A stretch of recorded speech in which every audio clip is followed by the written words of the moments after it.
श्री गुरु लीलामृत कथासार अष्टविंशतितमोध्याय आरंभ। जय श्री स्वामी समर्थ। गुरुदेव सच्चे और प्रामाणिक शिष्य वर्णन करते हुए कहते हैं कि खरा सोना खरा शिष्य। सच्चा शिष्य कपट, दंभ आदि दुष्प्रवृत्ति का विकारों का त्याग कर एकाग्र चित्त से हरि गुरु चरण में एक रूप रहता है। अपने गुरु को, अपने सद्गुरु को सामान्य मानव रूप में ना देखकर उनका गुरु तत्व पहचान कर गुरु साक्षात पर ब्रह्म परमेश्वर है ये जानता है। सत्य ही मेरे सद्गुरु का नित्य रूप है ये पहचान कर गुरु चरणों में अखंड सेवा करते हुए जन्म मृत्यु के फेरे से मुक्त हो जाता है। करवीर क्षेत्र इच्चल करंजी संस्थान से श्रीपाद भट्ट नामक विद्वान ब्राह्मण अक्कलकोट आकर पहुंच गए। स्नान संध्या आदि नित्य कर्म कर ग्रंथ का वाचन मनन पठन करने वाले इस विप्र सज्जन पर श्री स्वामी महाराज की कृपा हुई। स्वामी ने इन्हें श्री क्षेत्र वाराणसी में 3 महीनों की यात्रा कर फिर अक्कलकोट में आकर मुझसे मिलना ऐसा कहा। पावन भूमि काशी में श्रीपाद भट्ट की वहां के विद्वान पंडों ने कोई खास समाचार नहीं लिया, इसलिए इनका मन दुखी हुआ था। वो निराश हो चुके थे और इसी अवस्था में उन्हें श्री स्वामी समर्थ काशी में आए ये जानकारी मिली। श्री स्वामी के आगमन से काशी क्षेत्र का प्रत्येक मनुष्य खुश हुआ था। श्रीपाद भट्ट भी उनके दर्शन को पहुंचा। उन्हें देख स्वामीराज बोले, हम तेरे लिए ही यहाँ आए हैं। आज विद्वान की सभा में तू स्वयं जाकर वेद मंत्र का उच्चारण कर, हम तेरे पास ही बैठे रहेंगे। श्री स्वामी की दिव्य बोल से हर्षित हुए श्रीपाद भट्ट ने सभा में प्रवेश किया।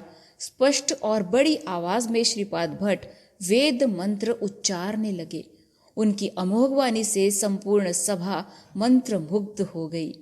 विद्वानों ने श्रीपाद भट्ट को सम्मानित कर उच्च आसन पर बिठाया, उनका आदरपूर्वक सत्कार किया।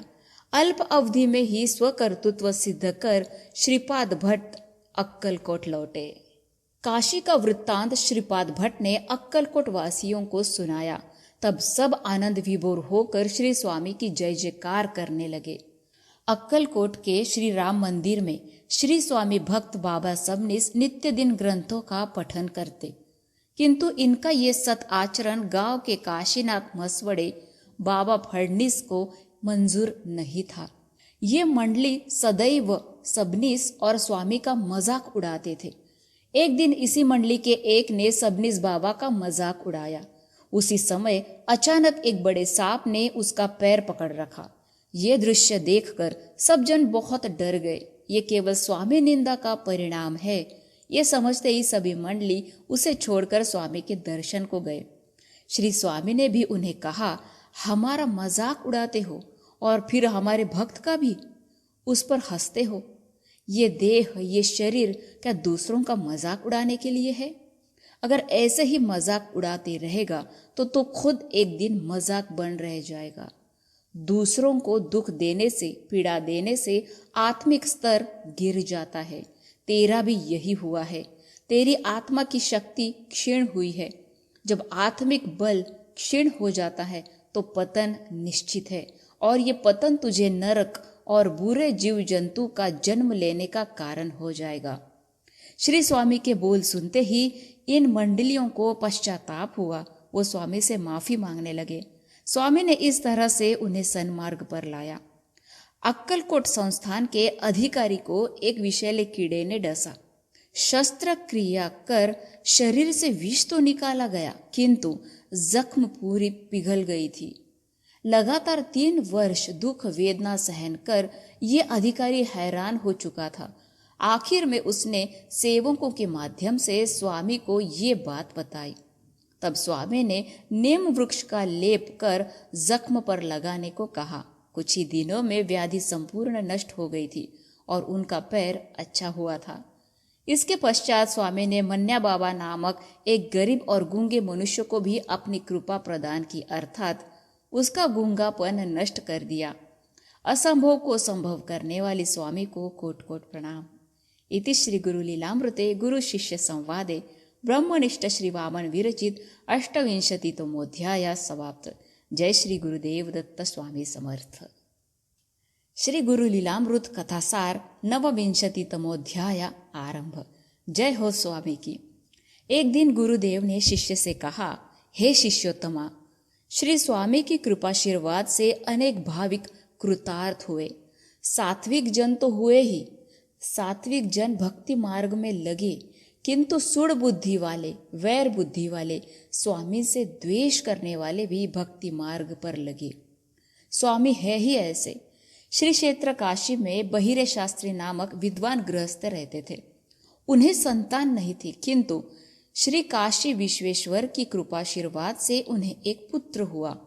पुत्र की कुंडली बनाते समय वो अल्प आयु का होगा ये पता चला, इसलिए बहिरे दंपत्ति चिंतित हुए। उन्होंने हर एक को इसका उपाय पूछा, किंतु अल्प आयु का क्या उपाय होगा ऐसा उल्टा लोगों ने ही उन्हें सुनाया।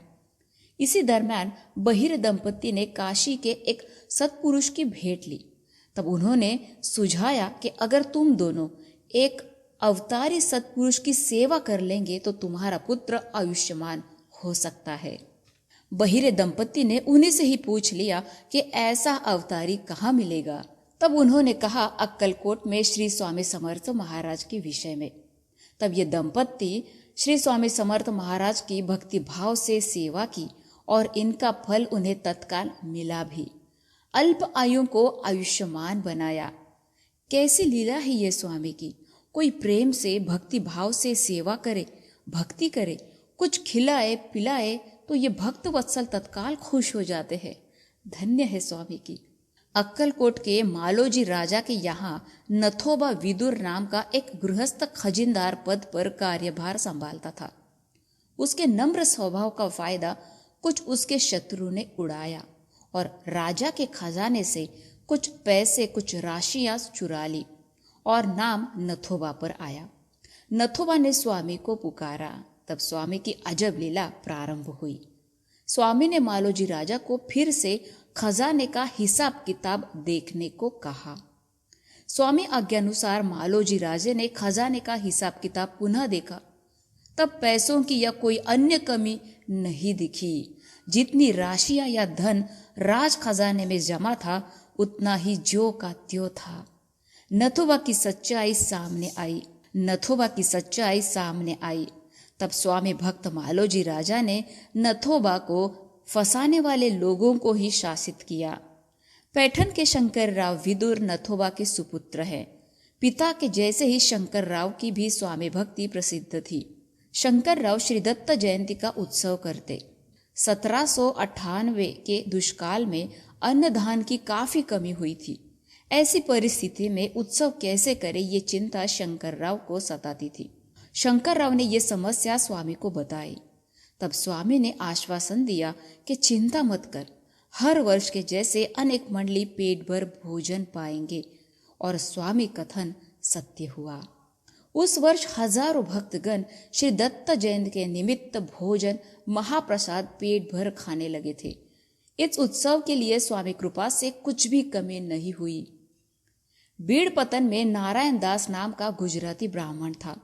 उसने स्वामी महाराज का मजाक उड़ाया। उसकी पत्नी संतान को जन्म देने वाली थी। प्रसूति समय नजदीक आया। पत्नी को पीड़ा होने लगी, किंतु संतान नहीं हुई। ऐसे 18 महीने बीत गए। आखिरकार इस गुजराती ब्राह्मण ने स्वामी महाराज से क्षमा याचना की। तब उसी दिन पत्नी ने एक संतान को जन्म दिया। इति श्री गुरु लीलामृते गुरु शिष्य संवादे 29तमोऽध्याय समाप्त। जय श्री स्वामी समर्थ। श्री गुरु लीलामृत कथासार 13 आरंभ। जय श्री स्वामी समर्थ।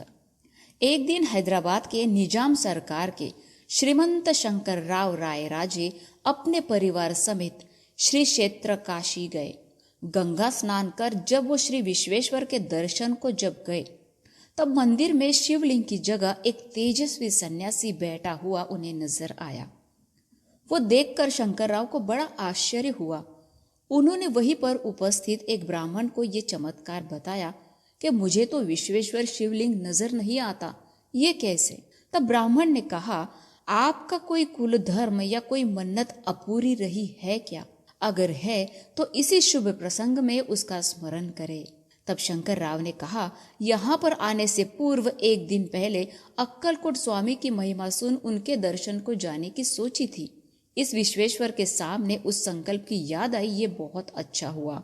तब शंकर राव विश्वेश्वर के समीप गए। तब सन्यासी ना देखकर शिवलिंग दिखने लगा था, क्योंकि मन्नत पूरी जो हो गई थी। उस समय काशी विश्वेश्वर का स्पष्ट दर्शन उन्हें हुआ। आगे चलकर गया प्रयाग यात्रा कर शंकर राव ने ब्राह्मणों को भोजन देकर दान धर्म किया। तीर्थ यात्रा पूर्ण करते ही शंकर राव ने अक्कलकोट जाने का विचार बनाया। इस प्रवास में शंकर राव को क्षय होकर प्रकृति अस्वस्थ हुई थी। फिर भी शीघ्र से वो अक्कलकोट आए। जब वो श्री के दर्शन के लिए गए तब विश्वेश्वर शिवलिंग स्थान में देखा हुआ सन्यासी यही है, ये जानकर उन्हें बहुत आनंद हुआ। उन्होंने स्वामी को साष्टांग प्रणाम किया और पूजा की और कहा, महाराज आप साक्षात विश्वेश्वर है, आपके दर्शन से मैं धन्य हुआ। कृपा कर मुझे आरोग्य संपन्न कीजिए।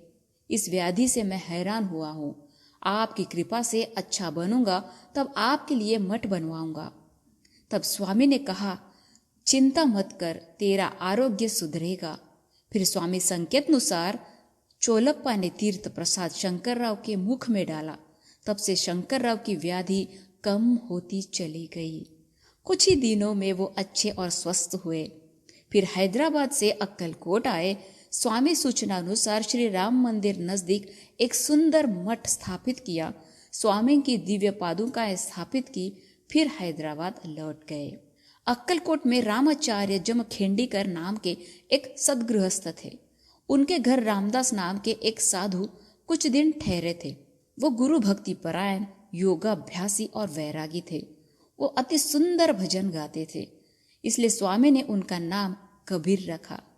इसी रामाचार्य के घर गणपतराव नाम का एक कोकण का मनुष्य रहता था। वो शुद्ध अंतकरण का दयावान स्वामी भक्त था। वो बहुत सुंदर भोजन पकाता था और हर रोज स्वामी को नैवेद्य अर्पण करता था। आगे वो काशी क्षेत्र गया, वहां पर भी स्वामी कृपा उस पर बरसती रही। इस तरह से स्वामी भक्तों पर अखंड प्रेम रस बरसाते रहे और भक्त इसका आनंद लेते रहे। इति श्री गुरु लीलामृते गुरु शिष्य संवादे श्री ब्रह्मनिष्ठ वामन राव विरचित 13 समाप्त। जय श्री गुरुदेव दत्त। जय श्री स्वामी समर्थ। धन्यवाद।